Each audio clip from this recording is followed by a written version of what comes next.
Good morning and welcome, everyone. I'm Kristen Danson, Chair-elect of the Cambridge Chamber, and I am pleased to be your MC for this morning's Women's Entrepreneurship Day event. As a local business owner, I'm thrilled today to have the opportunity to celebrate, support, empower, and elevate women entrepreneurs, innovators, and job creators, not only within our community, but around the world. We want to encourage everyone to choose women, not just today, but every day. For starters, choose to support local women-owned businesses, especially through the Chamber's #YouGottaShopLocalWR campaign. Also, choose women authors and filmmakers. Choose to share women's voices, art, music, comedy, and tech. And finally, choose women as leaders and choose women to promote and to mentor. It is up to us to close the gender gap and end gender inequality once and for all. Each time we support one woman, we support all women. We become united in power and actively take steps toward positive change. At this time, I would also like to recognize today's presenting sponsors, Farm Mutual RE and You Gotta Shop Here WR. I would also like to recognize today's supporters, Industrial Rigging and Supply, TD Commercial Banking, and the Growth Academy. We appreciate all of our sponsors' continued support of our women leadership programs. Joining us today are true advocates for women, our local representatives, City of Cambridge Councillor Donna Reid, City of Cambridge Mayor Catherine McGarry. Welcome. Today, we have the opportunity to learn from an influential and successful woman who is making a positive impact in the world. It is my pleasure to introduce you to Carinne Chambers-Saini. Good morning, Kristen. Good morning, everybody. Good morning. CEO and founder of Diva International Inc., maker of Diva Cup, Carinne knew from an early age that she wanted to follow in her mother's footsteps, both as an entrepreneur and an advocate for women's health. As a teen in the 1960s, her mother, Francine, was frustrated with the menstrual products available and knew there must be a better solution to handling her period. In 2002, after Carinne graduated from Wilfrid Laurier University's Honours Bachelor of Business Administration program in Waterloo, Ontario, Canada, she turned away corporate offers and instead joined forces with her mother to develop the Diva Cup, a modern redesign of a relatively unknown concept that dated back to the 1930s.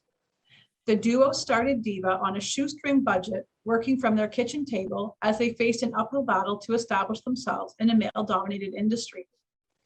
Their product often rejected by industry experts as an unwanted threat to the disposables, but they pushed on. Close to 20 years later, Diva Cup has completely innovated the industry, taking the concept of menstrual cups from niche to mainstream.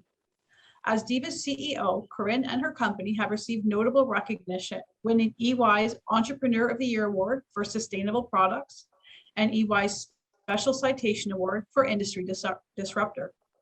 In 2017, Carinne was also the recipient of Canada's Top 40 Under 50. Most recently, Carinne received a 2019 RBC Women of Influence TELUS Trailblazer Award in recognition of her industry-disrupting work with Diva International. Today, Carinne is a sought-after speaker and a panelist at industry events and business conferences. I want to motivate women to assert themselves, to find their unique voices, and dare to follow their passion, facing down fear to fulfilling their true potentials. My hope is they will be inspired by our story. Take chances and never give up, even when they're up against all odds. Carinne? Hi, thank you for that introduction.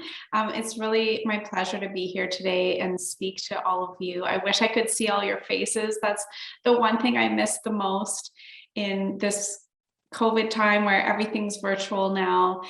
We get to be at our office or our home, but we don't get to interact in the same way. So I definitely encourage you, if you do have questions, please put them in the chat. We'll try to address them at the end of the presentation. And really today, my intention is to share some insight, tell you a little bit about our story, and some of the really cool policies and advocacy work that we're doing with the hopes that will inspire you in your company to look into some of these things that have really been life-changing for our staff, and I think have a huge impact in Canada. So again, thank you so much. Our story dates back to actually way before we started the company in 2002. The idea of the Diva Cup was kind of lingering with my mom, Francine, when she was a 14-year-old. And she just felt so limited by the products of the day. And she really lost her freedom. And that moment, that dream that she had way back in the 1960s, and when women were fighting for a lot of equity issues at that time, never really left her. That spark just kind of stayed with her. And it wasn't until I was 14 she discovered that the concept actually existed. And she was so excited to discover it. And she's like, oh my gosh, I've been thinking about this my whole life. And now she became angry because she was frustrated that, well, why isn't this available? Why isn't this on shelf? Why don't I know about this? Everybody needs to know about it. And that frustration grew even more once her and I tried it and realized the liberation and the freedom. And for those of you who don't know what a Diva Cup is, it's a small, I should have had one on my desk. I don't have one here, I'm sorry. But yeah, you can look it up online. It's a small little silicone, medical grade silicone cup. And it's kind of a bell shape, and it's folded, inserted into the vaginal canal, and it makes a seal with the vaginal muscles. And the cup actually catches the flow. So it can be worn up to 12 hours, which for any of us who do menstruate, that's a game changer alone. Plus the comfort, convenience, the eco-friendly, it's actually a reusable product. So sustainability has also been a passion of my mother since forever, her whole life. She's always been really, really sustainable. And this product really avoids so much landfill waste going into the garbage every month. So it's just an incredible option and provides 12 hours of leak-free protection. So the product itself, I think it's been really beautiful to watch our customers and the way that they just embodied this product and told everyone they knew about it. It's kind of like almost created a little bit of a cult following, that once they converted, they just had to tell all their friends. And with a subject that's so taboo, there's so many stigma and issues around menstruation that aren't talked about. The Diva Cup really for the last 20 years has been creating these conversations and really changing and challenging the status quo, and has become an industry disruptor, which is my dream come true. I need to take a breath for a second. So Diva, as a company, has just evolved into this really amazing, passionately committed company. Our team are incredible, and they kind of fuel our social impact program and our mission to establish meaningful partnerships globally to address issues around accessibility, menstrual equity, and education. And in the past year alone, Diva's impact program has donated over $700,000 in product and financial support worldwide.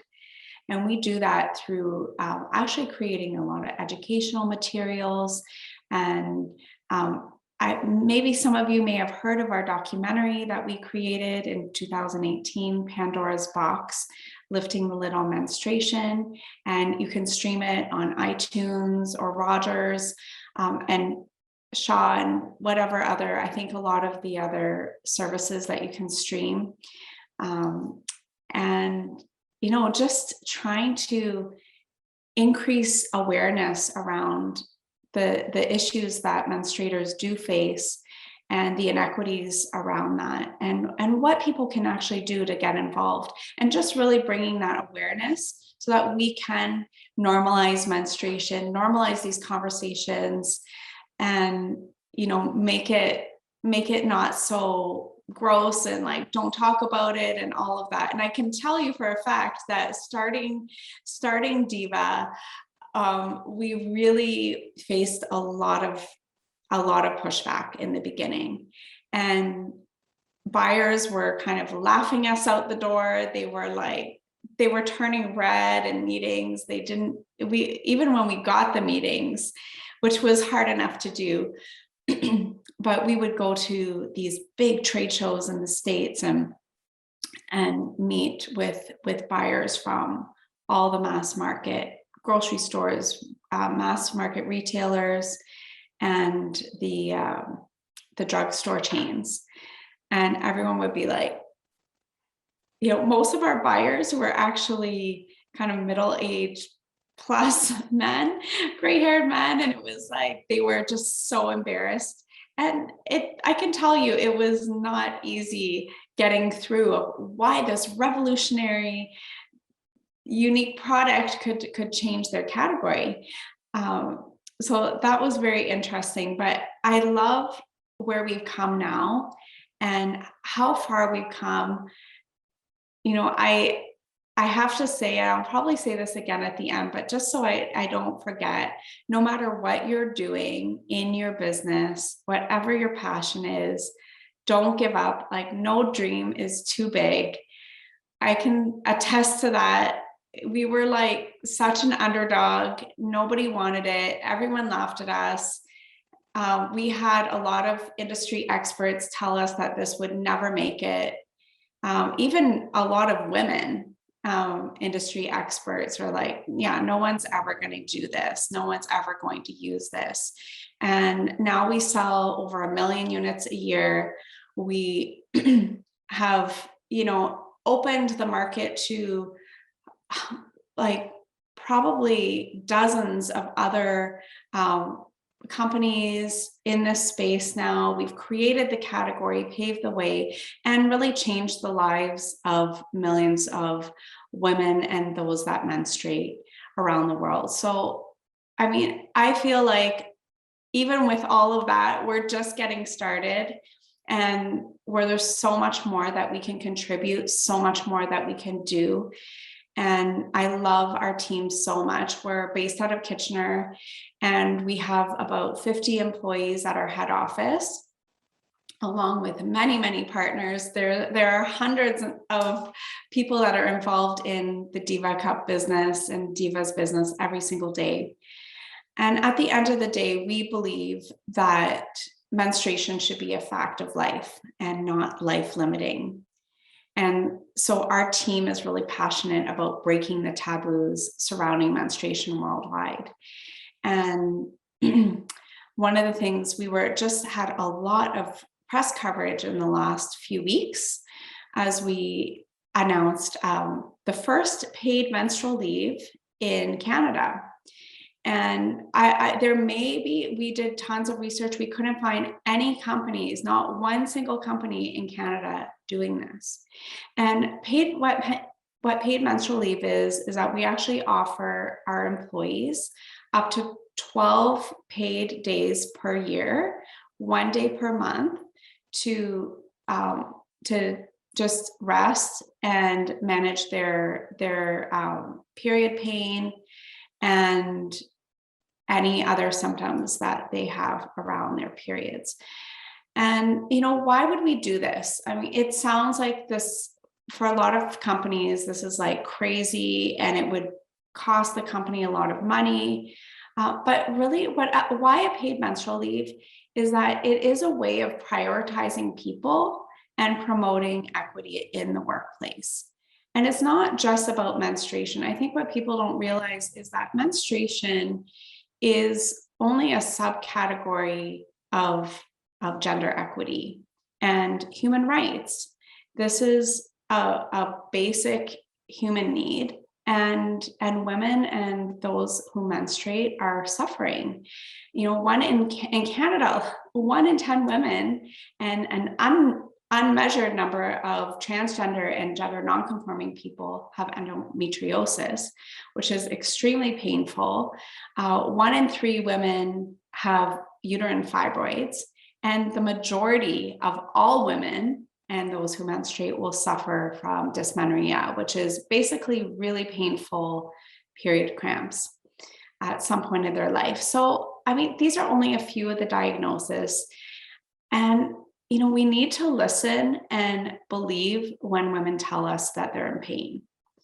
And that's one of the biggest issues that we've seen. And through stories and even with our own team, is that they've been in other companies where they're really not being believed, and it's debilitating pain. And we don't believe that employees should be put in a position of presenteeism and feel pressure to show up for work, even when feeling sick or when it's detrimental to their health. And as employers, paid menstrual leave is one way we can really foster a supportive work environment. And we would argue that it's actually good for business. We've all heard or if you haven't heard of the overwhelming success of Iceland's 4-day work week trial, and maximizing employee productivity is really the top of mind. And according to a 2020 UK study, presenteeism, which is showing up for work when you're not feeling well, costs UK businesses 3 times more than absenteeism, which is calling in sick. So many speculate the rate to be even 7 to 10 times more. And another study found that the average employee gained the equivalent of 10 days of lost time when the employers prioritized a workplace culture that promotes health and happiness.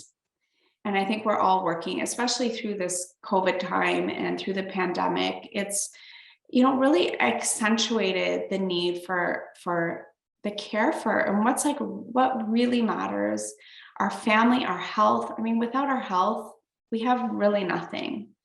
And I really experienced that myself, and executive burnout when we were scaling the company, and I became a mother. I had 2 children.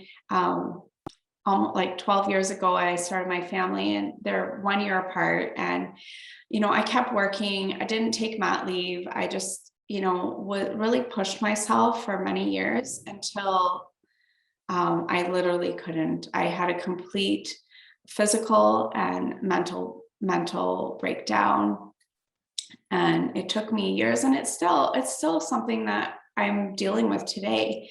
And it doesn't need to be like that. We need to ask for help. We need to be compassionate. And I think going through that myself has helped us as a company, as an organization, as a leader, really prioritize our company's health. And we found a lot of our team, and we have probably 2/3 of our company are women, and we saw how many people were experiencing endometriosis, and we were making exceptions and giving them days off and giving them, adjusted schedules with 4-day weeks, and really trying to be compassionate. And we realized this is a big problem. And, there's so much stigma around this that people aren't even telling their employers that that's the reason. They're embarrassed about it. So we wanted to create that safe environment to say, no, it's okay. It's okay. And I know we are a company kind of that prioritizes, menstrual equity in our work, in our workplace, but this is something that all companies should look at. And we'd love to see, Canada really creating a trend here. There are other companies, other countries doing this. around the globe in Japan, Taiwan, China, South Korea, Indonesia, Zambia, and Mexico. And Japan's national policy actually dates back as far as 1947, which is really progressive. It was actually instituted after American occupational forces advised the country, were the ones that actually advised the country to provide women with days off during menstruation. But you know, the policy is far from perfect, and people who menstruate are still discriminated against regardless. And for a better example, we can look to policies in recent years. Globally, there have been a handful that made international headlines. In August of 2020, Zomato, one of India's largest food delivery companies, made up to 10 days available for period leave, including women and transgender people. And Australia, which we kind of modeled our policy after the Victorian Women's Trust, which is a women's advocacy agency, offers a menstrual policy as well. So, you know, following extensive research, that's where we work closely with our human resources team and impact team to determine how our own policy can be structured, and how we came up with the 12 days, 1 day per month. And I can tell you, it has been extremely well appreciated. So many of our team are saying, I'm working through my pain. Like, I just feel so much more productive, and they're working harder. They're getting all their work done and more, because they're like, this employer, my employer, cares about me, and in return, it just makes me want to work that much harder. So and more effective. So it's really a win-win, we believe. And, we hope, actually, one caveat I would like to point out that I think is really important is that we don't require a doctor's note either. So this is all about trusting women when they're telling us about their pain. And that goes a long, long way. And even the men in our company have been extremely supportive of the policy. They haven't said, well, what do we get? Well, it's not like that. It's all about ensuring this empathy. And if people have different health conditions that require them, like, we work with our team, like, we really are trying to build an organization that cares for its people. And at the end of the day, that's what it's all about. Okay, well, moving on. I wanted to talk a little bit about our new campaign that was also quite a bit in the news, called Freedom Period. And I think you'd be able to see it. We've got some fantastic videos. It's still streaming new content and videos coming through our social media channels. If you don't follow the Diva Cup, please follow us on social media. We've got a lot of cool things in store. And also, you can follow me on my social media channel, which is my name, @Carinne Diva Cup. So maybe we'll post it at the end, or we can post it in the chat. So the campaign, where did this come from? Freedom Period is really a celebration of Diva's core values, and freedom is freedom of choice is a cornerstone of our company's foundational value, and represented in everything we do.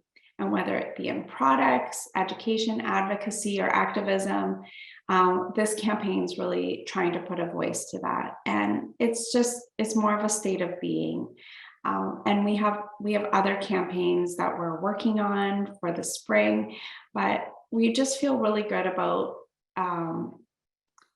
just talking about this word freedom and what it means. We at Diva, we're really on a mission to create menstrual equity in all spaces.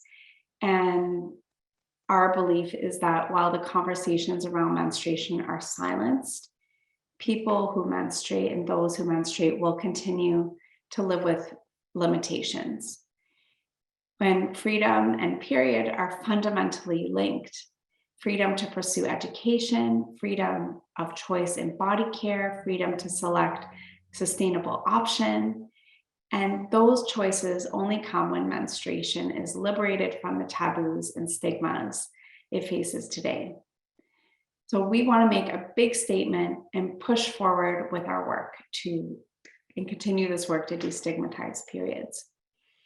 I'm just going to wrap up with a couple of thoughts on where we are, what we've been through in the last year, as I'm sure many of you have in your organizations, and where we're going, and then we can open it up if there's any questions.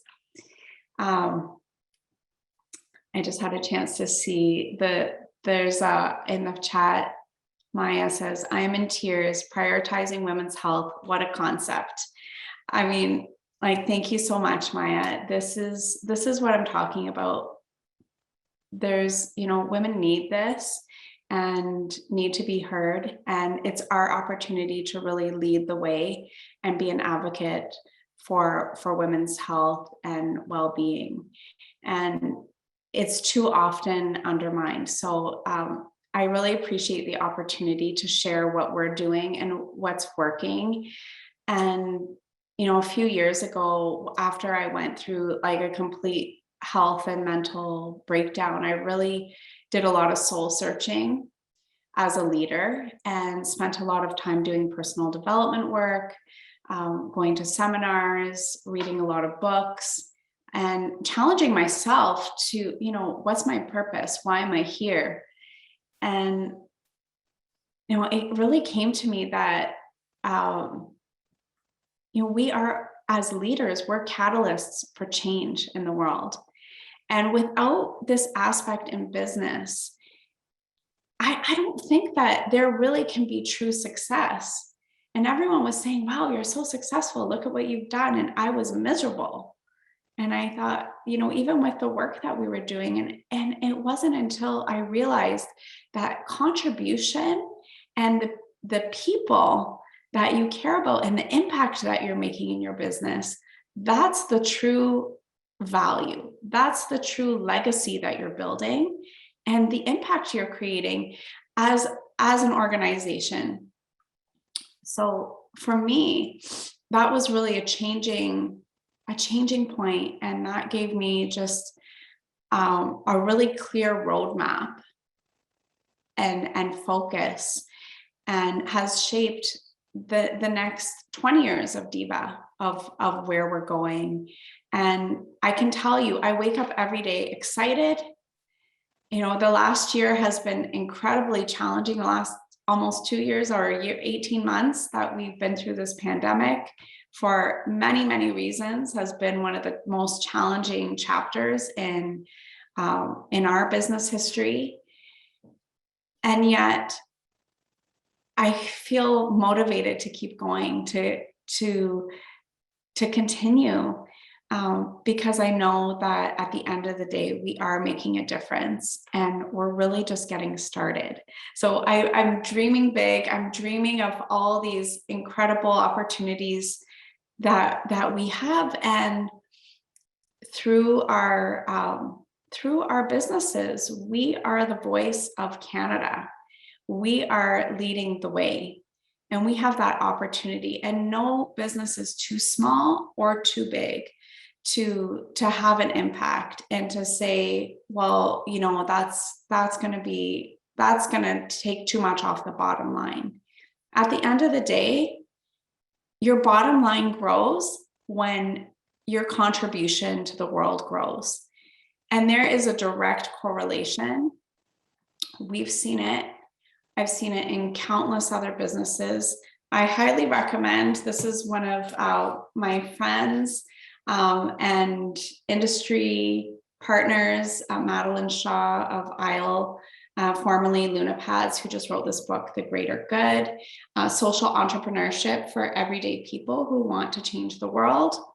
we need to support these kind of initiatives and not be fearful of their cost, because I promise you will see that the cost pays back exponentially when you're leading with heart, when you're leading with intent to create change. Obviously, our businesses need to be profitable to continue to pay our employees, but a happy team, supported team will be more effective and help achieve these incredible goals that we have.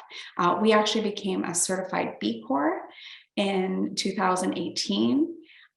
Again, I highly recommend it. It's helped us get our top values of the organization throughout the whole company, throughout all aspects of our business, and using our business as a force for good. And I know some of you might be saying, this sounds all airy-fairy and, must be nice to be able to do that, but it's really an intention. And I challenge each one. So that is it for me. It has been such a pleasure speaking to you. I wish I could see all of you. And I definitely encourage you to reach out to me if you want to connect on LinkedIn. You can find me on LinkedIn. You can find me on Instagram.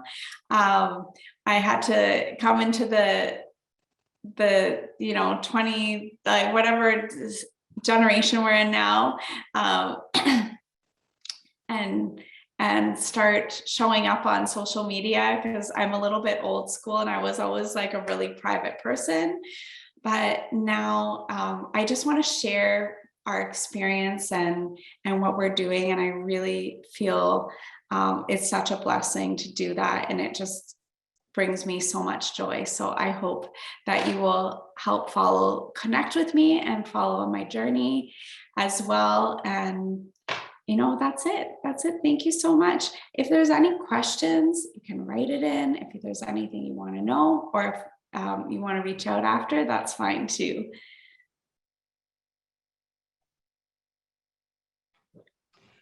Okay, Caitlin, do you have a process here for questions? I see you've set a Q&A up there at the bottom. Maybe I'll start with one while we see if any come in, if that's okay. Yeah, absolutely. We can use the chat box, or I can also, if anybody wants to raise their hand and ask their question out loud, I'm more than happy to unmute you as well. Perfect. Well, I'll get started while we wait for anyone to come in. My question was about, you talked about reaching the challenge of that balance of family life and work life colliding, and trying to figure out how you keep both worlds functioning and doing well. And I just wondered if you had any tips or advice or anything that you discovered that helped you to get both functioning well and you still feeling like a whole person that you could share. Because I think that's something we all identify with. Yeah, it's funny because people talk about this work-life balance, and I don't believe that actually exists. It's more of a flow, and there's times when you're really busy, and there's times that you can kind of rest a little bit more. But it has been an ongoing challenge for me. But I will say that enlisting help wherever you can, especially women, we tend to take on so much, and it's hard to say no. And even with some of these events that I'm asked to do, like, I've started saying no to some of them. And just even social things, like, you kind of need to know what your limit is, and we can't say yes to everything because it takes a toll. And at the end of the day, when you're not caring for your health, the family suffers, your relationships suffer, and your business suffers. And like, there were times in the business when I was crashing, like, it was like months I wasn't doing my job properly. One time we actually lost our ISO certification because I wasn't looking at the emails. Like, I was so burnt out that I couldn't even respond to my emails. And like there were major consequences. We had to go through, like we almost lost our license to sell our product in Canada. Like it was crazy, but that's how bad it was, that I couldn't really function. So now I really take the time to focus on health and get to bed early, and, you know, just say tomorrow's another day and we can only do so much today, and tomorrow I'll start again. And that mindset of really prioritizing my health and pacing myself a little more. There's times when you don't have that choice, when like you just have to go really hard. And when I do that, I have to balance that with like, okay, this weekend, cancel all the plans. I'm staying home in my pajamas and binge watching Netflix all weekend and ordering out, like not doing anything. That sounds heavenly, and that's a very real response I think we can all identify with. Thank you. I will ask one more since I seem to have the ability. You talked a lot about where you've come over the last few years, and I wondered if you have a projection or a vision. What is the end game for Diva Cup? Or, you know, if you look at your company 5 or 10 years out, what is the vision that you see in terms of impact, or where you'd like to be at that point? Well, we have a lot of plans. So we're working really hard on innovating.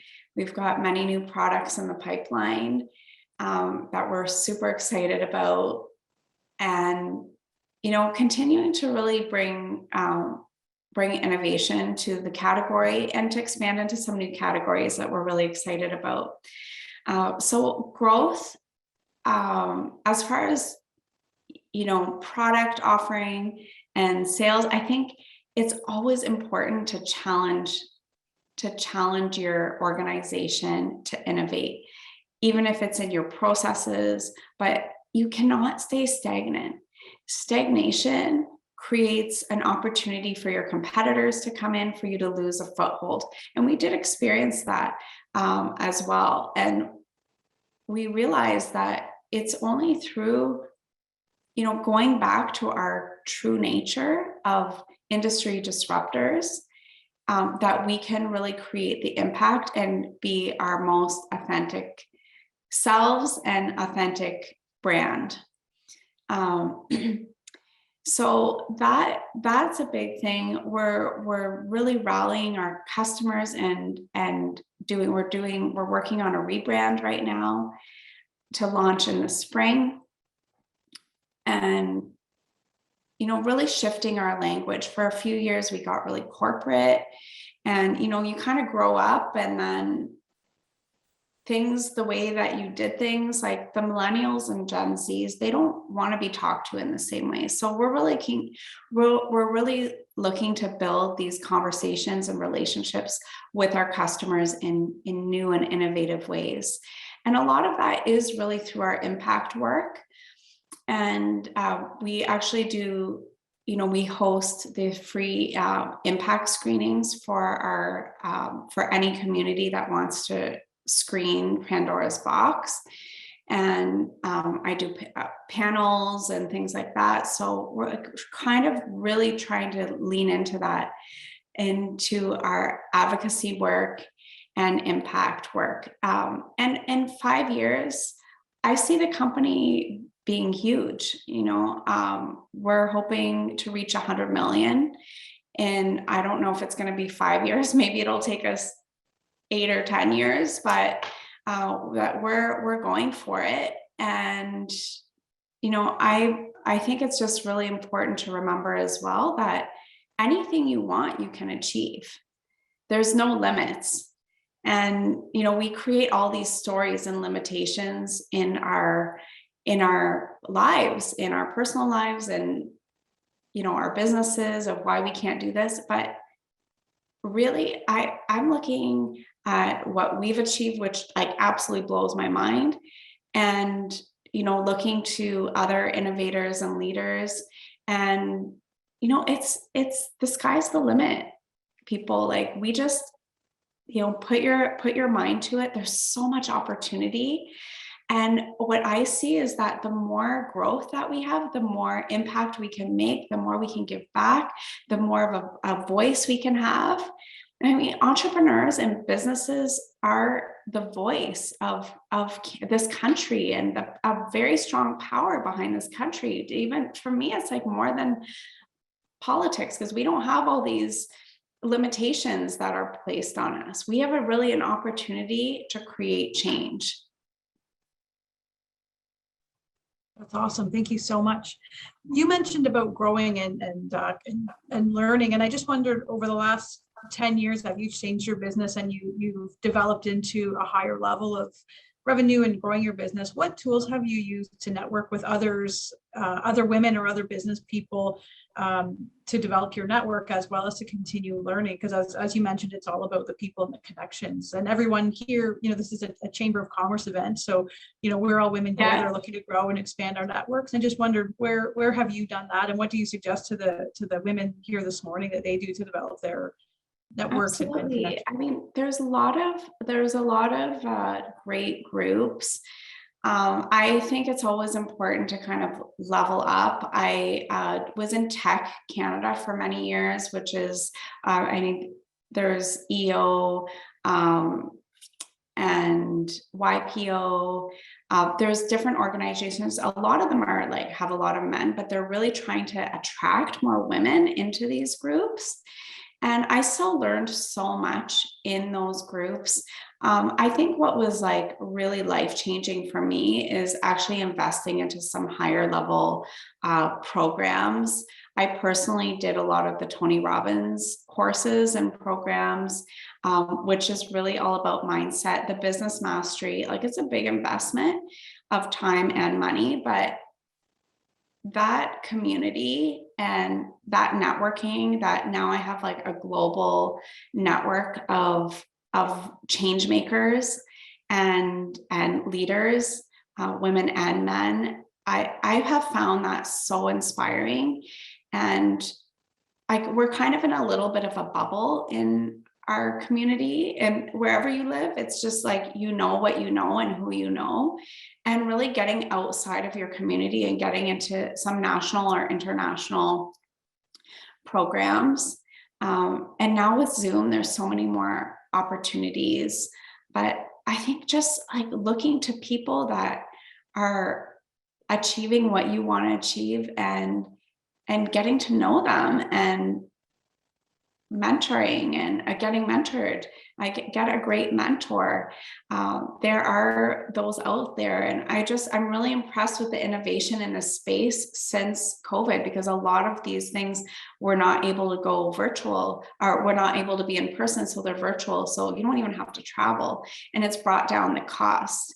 Another amazing group I love is Mind Valley, and their courses are absolutely incredible. Even if you just listen to their podcast, it's all that mindset work. I can't tell you what a big impact that has had. Even in these kind of events, I really struggled with confidence and speaking in public, and really believing in myself, and that I deserve to be here. I don't know exactly where that all came from.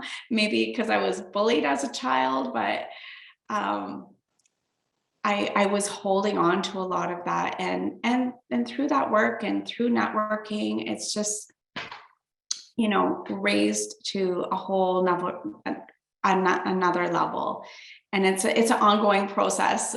I'm constantly working on it, but I'm very inspired by others and others' work, and just want to celebrate them. Thank you for sharing that.